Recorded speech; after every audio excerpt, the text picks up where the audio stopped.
राजस्थान, मध्य प्रदेश और छत्तीसगढ़ में कांग्रेस की करारी हार के बाद बीजेपी के हौसले बुलंद हैं, तो INDI अलायंस बिखरा नजर आ रहा है। जब 6 दिसंबर को होने वाली नेताओं की बैठक टली, तो कई तरह की चर्चा शुरू हुई।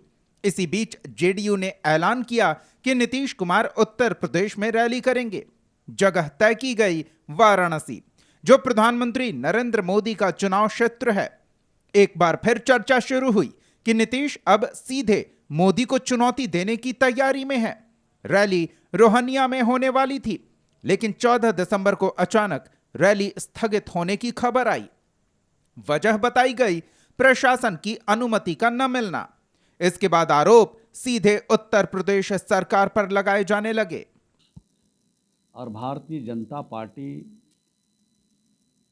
की चाहे उत्तर प्रदेश की सरकार हो, चाहे दिल्ली की सरकार हो, लोकतंत्र खत्म करना चाहती है और किसी भी पॉलिटिकल पार्टी को सभा करने नहीं देना चाहती है।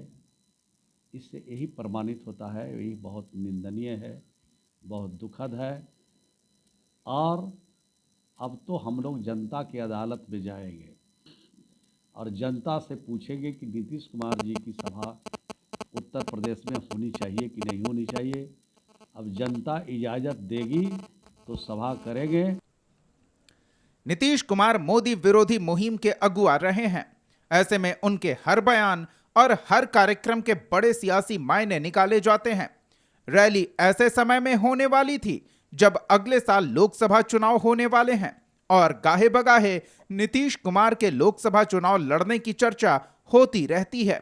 जिक्र उत्तर प्रदेश की फूलपुर सीट का भी होता है। हालांकि अभी तस्वीर साफ नहीं है, लेकिन अटकलों का बाजार गर्म है। JDU के नेता कई बार नीतीश कुमार को PM पद का चेहरा बता चुके हैं। जब रैली के लिए जगह नहीं मिली, तब महागठबंधन के नेताओं ने कहना शुरू किया कि बीजेपी नीतीश कुमार से डर गई है। बीजेपी का एक षड्यंत्र, जो देश के नेता हैं उनका एक षड्यंत्र था, वहां पर रोक दिया गया। जहां हम लोगों का प्रोग्राम था, जिस स्कूल में जगतपुर इंटर कॉलेज के कैंपस में प्रोग्राम था, वहां का प्रिंसिपल हाथ उठा दिया कि हम बुलडोजर नहीं चलवाना चाहते हैं। सब लोग डर गया था। हमारे नेता का जो उत्साह लोगों को देखने का, बात सुनने का बनारस के अंदर था। बनारस के अगल बगल कई जनपद है जहां के लोगों की आने की संभावनाएं बनी थी। लगभग 5 लाख जनता आ रही थी।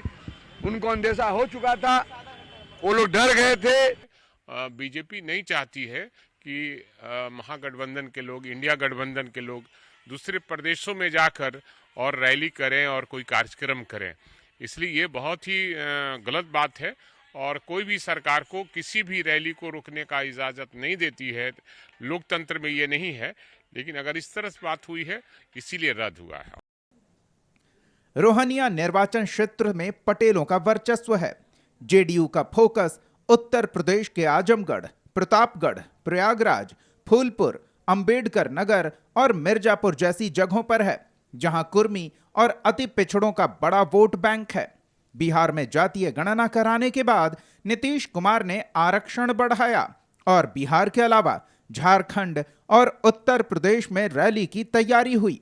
जब वाराणसी की रैली रद्द हुई, तो बीजेपी नेताओं को हमले का मौका मिला और खुली चुनौती देते हुए कहा कि अगर हिम्मत है तो नीतीश कुमार प्रधानमंत्री मोदी के खिलाफ वाराणसी से चुनाव लड़ें।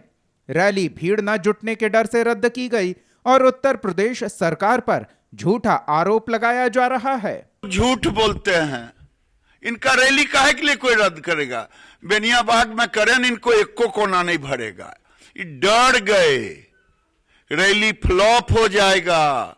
और फिर हमने कहा कि वही घोषणा कीजिए कि चुनाव अगर लड़ना है तो मोदी के खिलाफ लड़ेंगे। ये डर गए। उन लोगों ने उनको यह सुझाव दिया होगा कि बनारस की रैली सुपर फ्लॉप होगी और उन लोगों ने वो आंकड़ा भी उपलब्ध कराया होगा नीतीश जी को, और नीतीश जी को शायद ये ध्यान में आ गया होगा कि बनारस जाने पर शायद उतनी भी संख्या नहीं जुट पाएगी हमारी, जितनी मध्य प्रदेश के विभिन्न सीटों पर उनको वोट आए हैं, और एक्सपोज नहीं करना चाहते हैं। नीतीश की रैली कब होगी ये अभी तय नहीं हुआ है। इस बीच 17 दिसंबर को INDI अलायंस की बैठक है, वहीं 29 दिसंबर को JDU राष्ट्रीय कार्यकारिणी की बैठक है। आगे क्या रणनीति बनती है, इसके लिए थोड़ा इंतजार करना होगा। ब्यूरो रिपोर्ट, कशिश न्यूज।